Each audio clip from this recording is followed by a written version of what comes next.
안녕하세요. 북튜버 스윗샌디입니다. 다들 요즘 어떻게 지내고 계신가요? 저는 저희 딸이 이번에 초등학생이 됐는데요. 온라인 계약을 하다 보니까 집에서 아이 챙겨주고 공부도 봐주고 그러느라고 제가 요즘 영상을 준비할 수 있는 시간이 너무 부족해서 좀 아쉽기도 하고요. 대신에 아이랑 함께하는 시간을 보낼 수 있어서 최대한 즐거운 마음으로 보내려고 노력하고 있습니다. 제가 지난 2달, 3달 동안 계속 집에만 있으면서 읽은 책이 굉장히 많은데요. 그 책들을 언제쯤 리뷰를 할 수 있을지 확실히 말씀을 드리기는 어렵지만 다시 조금 바이러스가 잠잠해지고 아이가 학교에 다시 등교하게 된다면 그때부터는 더 열심히 자주 영상을 올리도록 하겠습니다. 오늘 제가 소개해드릴 책은 룬샷이라는 새로 나온 신간 책입니다. 이 책을 두고 빌 게이츠는 내 가방에 넣어 다니면서 읽는 책이라고 강력 추천했고요. 뿐만 아니라 전 세계 석학과 명사들이 극찬한 책입니다. 전쟁, 질병, 불황의 위기를 승리로 이끄는 설계의 힘, 룬샷, 사피 바칼 지음, 이지연 옮김, 흐름 출판에서 출판하였습니다. 먼저 저자에 대해서 살짝 얘기를 좀 해드릴까 합니다. 사피 바칼이라는 저자는 물리학자이자 바이오테크 기업 창업자이면서 최고 경영자이신 분입니다. 물리학자 부부 사이에서 태어나 13살 때 프린스턴 대학교에서 물리학과 수학을 공부했습니다. 1988년도에 하버드 대학교를 최우등 졸업을 하고 스탠포드 대학교에서 물리학 박사학위를 받았습니다. 그러다가 1998년도에 과학자에서 경영인으로 변신을 하게 됩니다.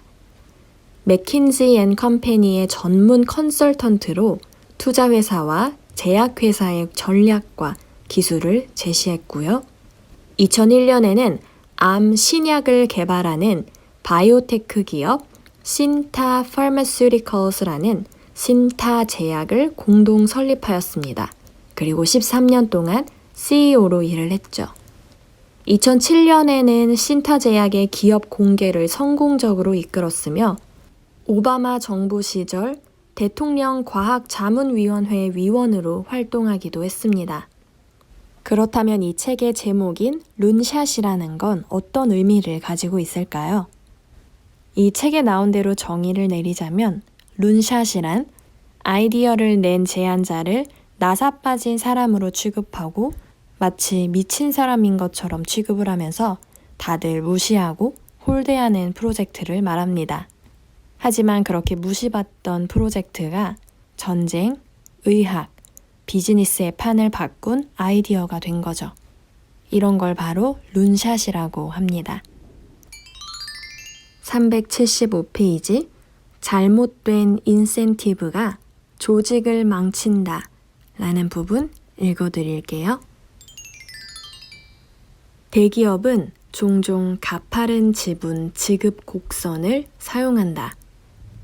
쉽게 말해 최고위직에게는 큰 스톡 옵션과 현금 보너스, 즉 연봉의 100%까지도 지급을 하고 말단이나 중간직에게는 쥐꼬리만큼, 즉 연봉의 10% 이하를 지급한다. 이런 정책은 조직에서 가장 취약한 부분, 바로 위험한 중간 계층에서 잘못된 인센티브 효과를 만들어낸다. 한 사람이 여러 사람에게 의존하지 않고 하나의 제품이나 서비스를 관장하는 조직의 하위 계층에 대해서는 평가가 어렵지 않다.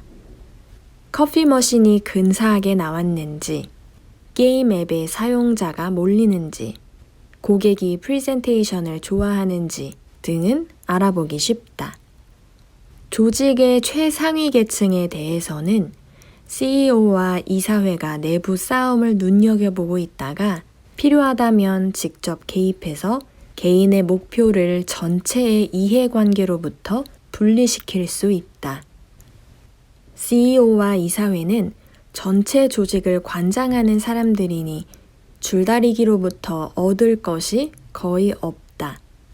사내 정치와 룬샷 간 전투에서 가장 리스크가 큰 사람들은 두 계층 사이에 있는 위험한 중간 계층이다. 이들에 대한 평가는 최하위 직급보다 복잡하다. 커피 머신이 한 가지만 있는 게 아니라 다양한 제품과 서비스가 있고 거기에 관련된 내부 외부 요인도 수십 가지일 수 있고 거기에 관련된 내부 외부 요인도 수십 가지가 있을 수 있으며 그 가운데 이 관리자가 통제할 수 있는 것은 일부다. 이들 관리자는 CEO나 이사회의 시야에서도 멀리 떨어져 있다. 따라서 사내 정치라는 작은 불씨가 조용히 타고 있다 한들 누구도 이 불씨를 꺼주지 않는다. A는 B의 예산을 원하고 B는 방해가 되는 C를 치우고 싶고 D는 A의 인원을 원하는 식이다. 가파른 지분 지급 곡선, 즉 최고위직에게는 큰 보너스를 주고 최하위직에게는 쥐꼬리만큼 지급하는 곡선은 이런 쟁탈전에 걸린 상금의 가치를 높일 뿐이다. A, B, C, D 같은 중간 관리자들은 사다리에 한두 계단만 올라가면 큰 보너스를 손에 쥘 수 있다. 냄새를 맡을 수 있을 만큼 상금이 가까이 있는 것이다. 가파른 곡선은 중간 관리자들을 생존 게임으로 내몰 수 있다. 동료들을 짓밟고 살아남는 자만이 잭팟을 터뜨리는 시기다. 승진에 따른 상금이 그리 풍족하지 않다면, 그러니까 프로젝트가 성공하면 꿈을 이루지만 승진을 해봤자 코푼 휴지밖에 생기는 게 없다면 쟁탈전도 그렇게 치열하지는 않을 것이다. 사람들은 훌륭한 제품을 만들고 룬샷을 육성하는데 훨씬 많은 시간을 보내고 남의 등에 칼을 꽂는 데는 훨씬 적은 시간을 쓸 것이다. 보상을 프로젝트 쪽으로 돌리고 승진으로부터 멀어지게 만든다는 것은 직급이 아니라 성과를 예찬한다는 뜻이다.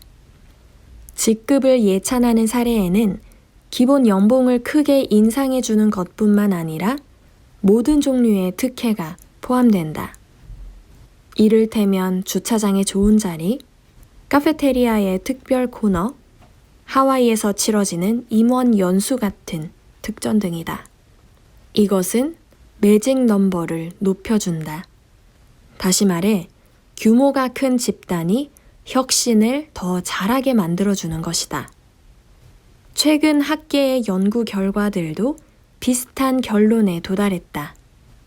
어느 연구에서는 이렇게 말하기도 했다. 임금의 분산이 커지는 것은 생산성이 감소하고 협력이 줄어들고 이직률이 높아지는 것과 관련된다. 연봉 상승률이 높아지는 것은 결코 좋은 일이 아니라는 의미다. 보상을 프로젝트 쪽으로 많이 돌리고 승진 쪽으로는 적게 돌리는 것은 앞서 이야기한 사내 정치의 효과를 줄이는 데 필요한 변화처럼 쉬운 일이 아니다.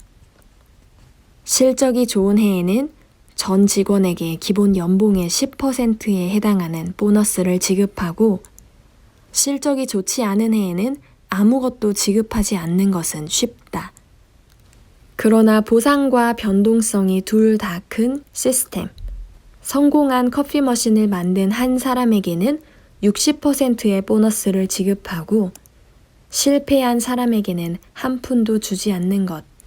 이 시스템을 만드는 것은 훨씬 어려운 도전이다. 측정이 쉽고 이해하기도 쉬운 목표는 조심스럽게 설계하고 동의를 구해야 한다. 실적을 공정하게 평가해야만 연말의 극심한 논쟁을 피할 수 있다. 어려운 메시지는 실천 가능한 항목을 제시하면서 전달해야 한다. 그래야 직원이 장래에 더 큰 보상을 위해 어떤 길을 가야 하는지 또렷이 알 수 있다. 그러나 인센티브를 재설계할 때 가장 어려운 과제는 어쩌면 히포크라테스 선서의 비즈니스 버전 같은 것일지도 모른다. 우선 해를 가하지 말라. 의도치 않게 잘못된 인센티브를 만들어내는 일은 너무나도 쉽다. 맥락은 약간 다르지만 다음 사례를 한번 보자. 베두인족의 양치기들이 지금의 이스라엘 땅인 사해 근처 사막 어느 동굴에서 사해 문서를 최초로 발견하자 고고학자들은 새로운 두루마리를 찾을 때마다 돈을 주겠다고 했다. 그러자 양치기들은 두루마기를 발견하는 족족 작게 조각을 냈다. 이론은 옳았으나 실제에서 잘못된 인센티브가 생길 것을 고고학자들이 미처 생각하지 못한 결과다. 비즈니스계에서도 똑같은 일이 일상적으로 벌어진다. 하청업자에게 시간 단위로 돈을 준다면 문제가 몇 배로 늘어날지도 모른다. 매출에 보상을 지급하면 이유는 실종될지 모른다. 돈을 주고 고객을 살 수도 있다. 출시된 제품 수를 가지고 보상을 하거나 임상 실험에 들어간 약의 개수로 보상을 한다면 리콜과 임상시험 실패 사례가 눈덩이처럼 불어날 수도 있다. 최고위직에는 큰 보너스를 주고 하위직에는 쥐꼬리만한 보너스를 주는 게 좋은 생각처럼 들리지만 이는 취약한 중간계층에게 잘못된 메시지를 주는 꼴이 된다. 1960년대에 포드 자동차는 더 작고 값싼 일본 자동차들과 경쟁해야 했다. 그래서 CEO는 기대에 찬 도전 목표를 발표했다. 가격 $2,000 이하, 무게 2,000파운드 이하의 새로운 자동차, 즉 포드 핀토를 생산하겠다고 말이다. 목표도 마감 시한도 너무 빡빡했던 나머지 안타깝게도 안정성을 확인할 시간이 별로 없었다. 연료 탱크가 차축의 바로 뒤에 위치해서 충돌에 대비한 여유 공간이 25cm밖에 되지 않았다. 나중에 소송을 통해 드러나듯이 이런 설계상의 흠결 탓에 신차는 안전한 제품이 아니었다. 충격을 받으면 차가 폭발할 수도 있었다. 완벽한 인센티브 시스템이란 존재하지 않겠지만 실수로 끔찍한 인센티브 시스템을 만들기는 쉽다. 결과적으로 사해 문서를 망가지게 했던 고고학자들처럼 말이다. 이보다 더 흔한 사례는 아무짝에도 쓸모없는 인센티브 시스템이다. 보상을 나눠주기는 하는데 아무 효과도 보지 못한다. 나는 대기업들이 말단 직원이나 중간 관리층에게 인센티브를 지급하는 빈도를 보면 아직도 입이 다물어지지 않는다. 내 프로젝트가 성공해봤자 내 수입은 1%도 움직이지 않는다면 실적 향상 보너스 따위가 무슨 동기부여가 되겠는가? 그저 빈둥거리면서 내가 꼭 필요한 사람임을 상사가 착각하도록 속이며 회사의 실적이 올라갈 때 무임승차나 즐기는 편이 낫다. 경제학자들은 공공재 사용에서 이와 유사한 문제를 무임승차자 문제 Free Rider Problem이라고 부른다. 칼싸움에 총을 들이대라. 기업은 관리자들에게 인센티브의 까다로운 본성에 대한 고민을 안겨주는 프로세스에 혹은 사람에게 돈을 쓰기보다는 실적 향상 보너스에 돈을 쓰는 편이 훨씬 낫다. 인사를 중요하게 여기는 기업에는 보상 전문가가 있기도 하다. 하지만 그런 직책은 잘라서 붙이기 공식에 따라 도장이나 찍어주는 사람이 앉아있는 경우가 많다. 기업은 흔히 최고 정보 책임자를 임명한다.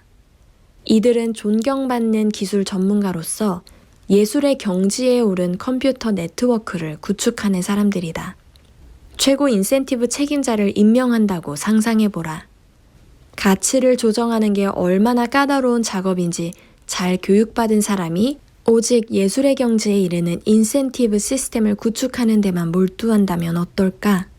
보상이 진짜 성과 측정과 밀접하고 요령 있게 연계된다면 사내 정치는 얼마나 감소하고 창의성은 얼마나 증진될까? 커피 머신 하나 설계를 한 사람에게 보상을 지급하는 것은 간단하다. 그러나 단순히 한 사람에게 보상을 지급하는 것과 무임승차자 전원에게 보상을 펑펑 나눠주는 것 사이 어딘가에 귀중하고도 중요한 스위트 스팟이 있다. 바로 단체 성과에 대해 팀원 전원에게 보상을 지급하는 것이다. 팀 단위의 보상을 설계하는 것은 까다롭다. 여러 선택지의 이점과 잘못된 인센티브가 나올 가능성을 꼼꼼히 따져봐야 한다. 이런 분석 과정은 그냥 도장이나 찍어주던 사람이 할 수 있는 일이 아니다. 다시 말해, 전략적인 최고 인센티브 책임자가 필요하다. 최고 인센티브 책임자가 훌륭하다면 돈도 절약된다.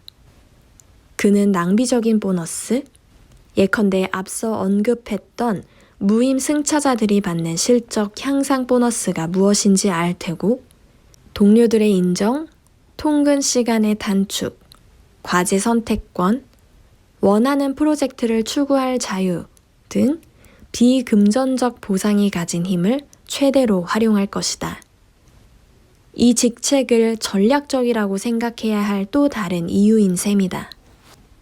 최고 매출 책임자, 세일즈 수장은 주어진 세일즈 예산으로 최대의 매출을 올리려고 한다. 훌륭한 최고 인센티브 책임자 역시 제한된 자원을 가지고 최고의 결과를 내려 할 것이다. 즉, 주어진 보상 예산을 가지고 직원들에게 가장 큰 동기부여를 제공하려 할 것이다. 환경의 작은 변화에 사람들이 어떻게 반응하는지를 연구하는 분야가 지난 10년간 급성장했다. 뛰어난 최고 인센티브 책임자, 인지 편향이라는 복잡한 심리 현상을 잘 이해하고 유무형의 지분을 활용하는 데 뛰어나며 잘못된 인센티브를 간파할 수 있는 전문가를 가진 기업은 경쟁사들보다 훨씬 더 훌륭한 인재를 끌어들이고 보유하며 동기부여도 잘한다. 다시 말해 그런 기업은 전략적 우위를 잘 만들어낸다. 물론 이런 직책에 전담 인력을 배치하기에는 조직의 규모가 너무 작은 경우가 대다수다. 우리 회사도 처음에는 최고 재무 책임자나 최고 기술 책임자를 상근직으로 채용할 돈이 없었다. 그래서 작은 회사들이 흔히 그렇게 하듯 우리도 전문가를 파트타임으로 구했다. 최고 재무 책임자나 최고 기술 책임자의 경우와 마찬가지로 작은 조직은 까다로운 인센티브를 설계해줄 전문가를 파트타임으로 고용할 수 있다. 경쟁자들과 인재나 룬샷을 놓고 쟁탈전을 벌일 때 인센티브는 하나의 무기가 되어준다. 경쟁자들이 모두 칼을 쓸 때 당신은 총을 가져야 한다. 마지막 말을 대신해서 들려줄 이야기가 있다. 왜 최고위 계층에게서조차 보상이라는 것은 현금이 전부가 아닌지, 왜 인센티브의 까다로운 측면을 이해하는 게 중요한지 알 수 있을 것이다. 다음은 어느 대학에서 보상에 관해 실시한 설문조사에 응답한 유럽의 어느 성공한 기업 CEO의 이야기다. 그는 자신에게 특정한 무형적 보상이 현금보다 더 중요한 이유를 다음과 같이 설명했다. 나라면 내 회사를 운영하는 하버드 MBA 출신 애송이한테 이사회에서 잔소리나 들으며 10억 유로짜리 회사의 배당금을 두둑이 챙기느니 차라리 1억 유로짜리 회사에서 망명난 회장으로 살며 당장 재미나게 즐기고 사람들의 존경도 받을 겁니다.